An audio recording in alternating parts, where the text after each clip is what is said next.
పొగడమూర్తి ఎంత వేണ്ട 2 బోండా రెడీ ఎందడా ఎక్కడ పొగడమూర్తి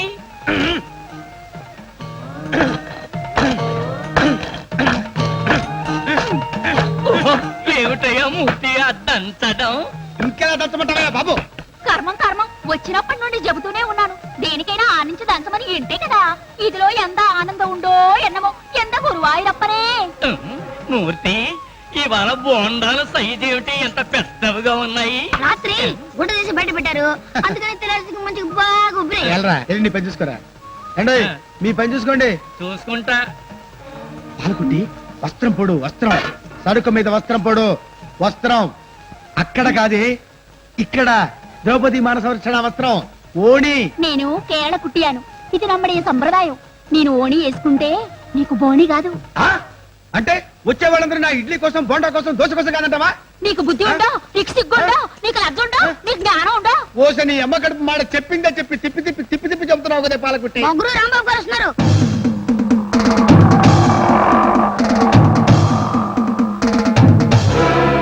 ఏటా వరి వరి ఎరా పకోడమూర్తి టిఫిన్ ఉంది. ఇడ్లీ మాత్రమే ఉంది. వీడు కళ్ళం బరీదు మేల బోండా ఉండు మధ్యలో వడ ఉండు కీలే ఇడ్లీ ఉండు నువ్వు నోరు మూసుకునుండు. ఏ పకోడి పిండేస్తున్నా ఎలా జాగ్రత్త. పైన ఎన్ని తెల్లపడిపోయి గురు కింద ఇడ్లీ మాత్రం వేడిగా ఉన్నాయి కావలిస్తే చేపెట్టి చూడు. ఏ పాలకుట్టి అన్ని సరిగ్గా పంపు. సుడు సుడుగా పంపుతాను. పంపుతూ గాని సరుకు మీద వస్త్రం వేయి. వస్త్రం వేయిదే. రేయ్ సరుకు మీద వస్త్రం వేసినా దస్త్రం వేసినా లోపలుండే సరుకేమిటో దాని రుచి ఏమిటో నాకు బాగా తెలుసు తొట్టినాయ. అబ్బో నీకన్ని కేడి విద్యలో బాగా తెలుసు నాకు తెలుసు. పైసా బిల్లు ఇవ్వకుండా పంజపు కోడిలో నా హోటల్లో నన్ను తప్ప అన్ని తింటావురా. ఈ పాపం ఊరికే పోదు వచ్చే జన్మలో నా హోటల్లో ఈగమైపోతావు నా ఇంటి మీద దోమైపోతావు. ఇలా శాపం చేసామని మా గురుగారు తెలిస్తే ఏం జరుగుతుందో తెలుసా? తెలుసురా ఫ్రీగా మద్దతు చేసి వదిలిపెడతాడు. నువ్వు లోపలికి వెళ్ళరా.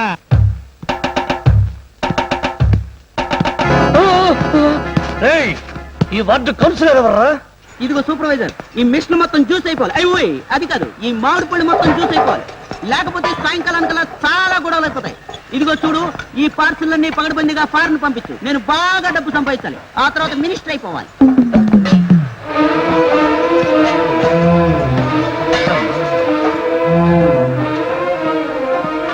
బాబు నాయనా 4వ వార్డు కౌన్సిలర్ నువ్వేనా? అవును దేనికి? అవును 1000 రూపాయలు. కౌన్సిలర్ అయితే 1000 రూపాయలు ఇవ్వాలా? అయ్యి అయితే నేను కదా. పోనీ నేనే నీకు 1000 ఇస్తా. నువ్వు కౌన్సిలర్ అవునో కదా చెప్పు. ఆ మాట అన్నావు బాగుంది. నేనే ఈ వార్డు కౌన్సిలర్ 1000 రూపాయలు ఇచ్చి నీ ప్రాబ్లం ఏమిటో చెప్పుకో.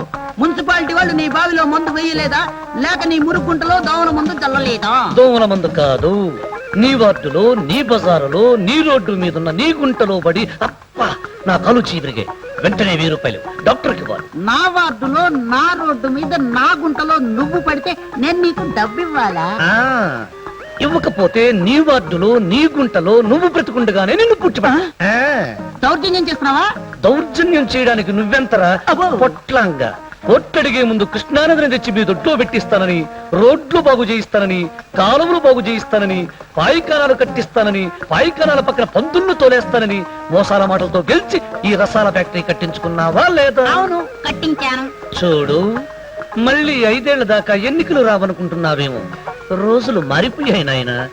ఏడాదికి ఒకసారి ఎన్నికలు వచ్చే చండాలపు రోజులు ఇవి. మర్యాదగా 1000 రూపాయలు ఇచ్చి. బాబు నీకింత లోక జ్ఞానం వీర జ్ఞానం ఉందని తెలియక ఏమేవో వాగాను. ఇవిగో 1000 రూపాయలు తీసుకుని వెళ్ళు నాయనా. ఇప్పుడు వచ్చావు నా రూట్లోకి.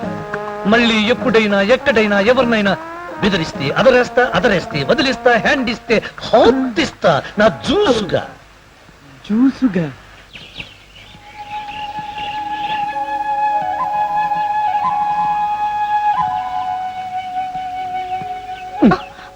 ఏమిటే ఇంకా సింగారించుకుంటున్నావు? చీకులు తప్ప ఆకులు నోట్లో పెట్టే మనిషిగా లేవే. మేకులంటోడివి చీకులు తప్ప ఆకుల కోసం ఆరాట పడతావు అనుకోలేదు. ఈ మాటే నీ అక్క బోరింగు పాప చెప్పి నన్ను జోలపాడి నా వీలుంగురం నొక్కేసింది. అది బోరింగ్ పాప నేను టూరింగ్ పాపను. ఇవ్వడమే కాని తీసుకోవడం నా సర్వీస్ లో లేదు. కావాలంటే నా వేలుంగురం ఇస్తా తీసుకో. నా సైజుకి నీ సైజు కరెక్ట్ గా సరిపోయింది.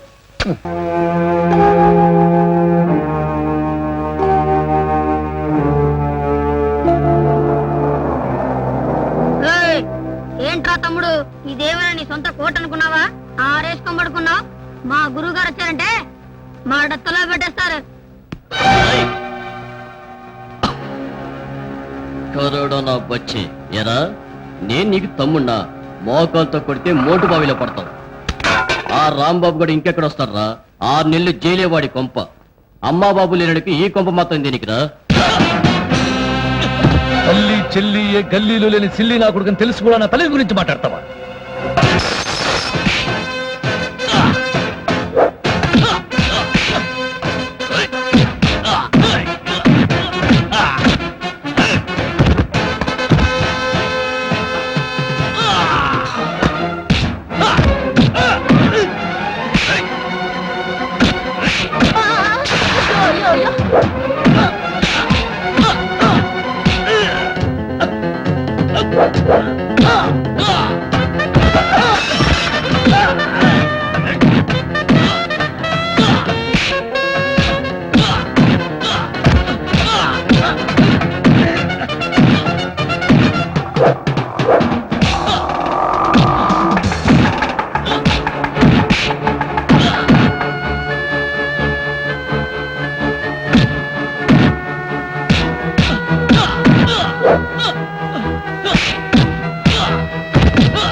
చూసావా తల్లి, శ్మశానానికైనా వస్తాను కానీ ఈ రౌడీ రాంబాబు ఉండే పేటకు రానని చెప్పాను. ఇదేనా మీ ఇల్లు? అవును, ఎన్నాళ్ళ నుంచి ఉంటున్నావు? ఈ రోజే అద్దెకి చేరుతున్నాను. నిన్న యేసుప్రభువే రక్షించాలి.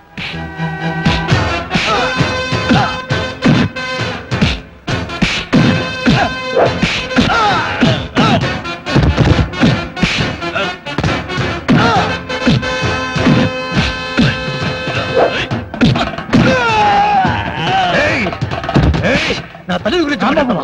వాడిని చంపొద్దు. వదలు, నువ్వు వదలు. నా మాట విను బాబు.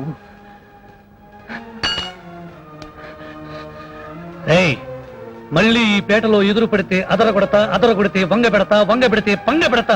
చుబ్బునాయాల రాంబాబు, ఎన్నాళ్ళు ఇలా అడ్డమైన కొట్లాటల్లో తిరుగుతావు? ఈ గొడవలన్నీ వదిలే బాబు, నీకు మంచి భవిష్యత్తు ఉంది.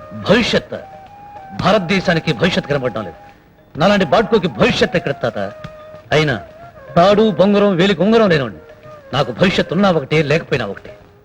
చూడు, స్వాతంత్ర పోరాటం జరిగే రోజుల్లో నీకు లాఠీ దెబ్బ దగ్గర రక్తం వస్తే ఆ రక్తం పక్కవాడి చొక్కా మీద చిందితే వాడు గొప్ప స్వాతంత్ర యోధుడైపోయి మంత్రి అయ్యాడన్నావా లేదా? అన్నాను బాబు. వాడి వారసుడు కూడా ఇప్పుడు మంత్రిగా ఉన్నాడన్నావా లేదా? అన్నాను. అంటే అర్థం ఏమిటో తెలుసా? పదవిలో ఉన్న మనుషులు బాగుపడతారు తప్ప ఈ దేశం బాగుపడదు అని.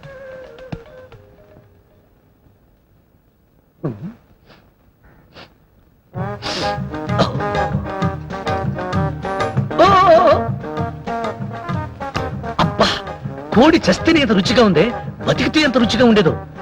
కోడి కూర తినాలన్నా, కూర మీసం దువ్వాలన్నా ఈ రాంబాబే చెయ్యాలి. ముసలోడ మజ్జిగలో ఉప్పేసుకుని ఊరగాయ ముక్కేసుకుని తిను. మస్తానమ్మా, మరి నేను వస్తానమ్మా.